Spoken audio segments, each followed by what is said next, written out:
वहीं खिलौनों से लेकर खेल के सामानों तक पर जीएसटी दर 12% से घटाकर 5% करने से खेल से जुड़े सामान अब आसानी से उपलब्ध हो जाएंगे। आगामी 22 सितंबर से ये नई दरें लागू होंगी। खिलौना उद्योग को कितना फायदा होगा और बच्चों के लिए कितने सस्ते होंगे ये खिलौने, इस पर खास बातचीत की हमारे संवाददाता गिरीश निशाना ने टॉय एसोसिएशन ऑफ इंडिया के चेयरमैन मनु गुप्ता से। जीएसटी की नई दरों से भारतीय खिलौना उद्योग को कितना फायदा होगा, इस पर ज़्यादा बात करने के लिए हमारे साथ मौजूद हैं टॉय एसोसिएशन ऑफ इंडिया के चेयरमैन मनु गुप्ता जी। बहुत बहुत धन्यवाद देना चाहूँगा आदरणीय प्रधानमंत्री श्री नरेंद्र मोदी जी का, आदरणीय फाइनेंस मिनिस्टर निर्मला सीतारमन जी का, एमओएस श्री पंकज चौधरी जी का।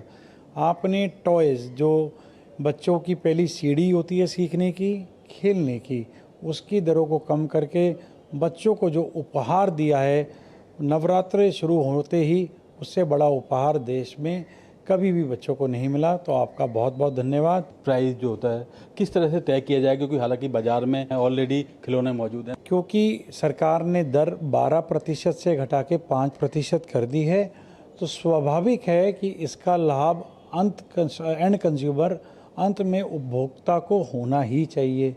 अब हर मैन्युफैक्चरर का ये दायित्व है कि वो अपनी जीएसटी के अनुरूप अपनी एमआरपीज़ को रिवाइज़ करे, रिवाइज़ करने के बाद एक नया डिस्काउंट स्ट्रक्चर मार्केट में फ्लोट करे, ताकि अंत में ग्राहक को इस सुविधा का लाभ 22 सितंबर से ही होना शुरू हो जाए। स्वदेशी खिलौनों की बात की जाए तो कितना फर्क पड़ेगा? स्वदेशी की जो मुहिम, जो मांग माननीय प्रधानमंत्री जी ने 2020 पे खिलौना इंडस्ट्री से की थी, वो बहुत जोर पकड़ रही थी और अब वो सही राह पे निकलेगी। 15% अंडर 14 की आबादी भारत में ही है विश्व की आबादी का, तो भारत अपने आप में सबसे बड़ी मार्केट है। तो जब प्रधानमंत्री जी कहते हैं कि आप आत्मनिर्भर रहें, आप स्वदेशी की बात करें, तो इससे बड़ा स्वदेशी मार्केट, इससे बड़ी मिडिल क्लास आपको विश्व में कहीं नहीं मिलनी।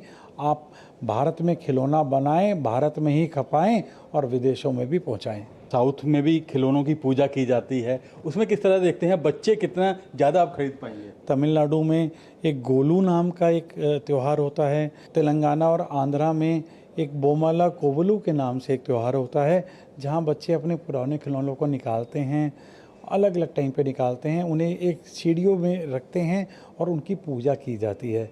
दृष्टया ऐसा लगता है उन गुड़ियाओं से, उन गुड्डों से ये दिखाना चाहते हैं कि साक्षी भाव से दिखाना चाहते हैं कि कैसे खिलौने अपने जीवन का परिचय देते हैं, अपनी कल्चर को बढ़ावा देते हैं। अगर उसी कड़ी में आगे चलें तो जब जीएसटी की दरें कम हुई हैं, तो निश्चय ही आने वाले त्योहारों में ज़्यादा से ज़्यादा बच्चों को ज़्यादा से ज़्यादा खिलौना खरीदने के लिए प्रोत्साहित करेगा, खिलौनों को एक उचित दर पे लाएगा, ताकि बच्चों के लिए, उनके पेरेंट्स के लिए बहुत अफोर्डेबल रहें। तो ये थे मनु गुप्ता जी जो बता रहे थे कि अब जो घटी हुई दरें हैं उसकी वजह से खिलौना उद्योग को भी फ़ायदा होगा और ज़्यादा से ज़्यादा जो अभिभावक हैं वो अपने बच्चों के लिए और ज़्यादा खिलौने खरीद सकेंगे। कैमरामैन संजय जैना के साथ गिरीश निशाना, डीडी न्यूज़, दिल्ली।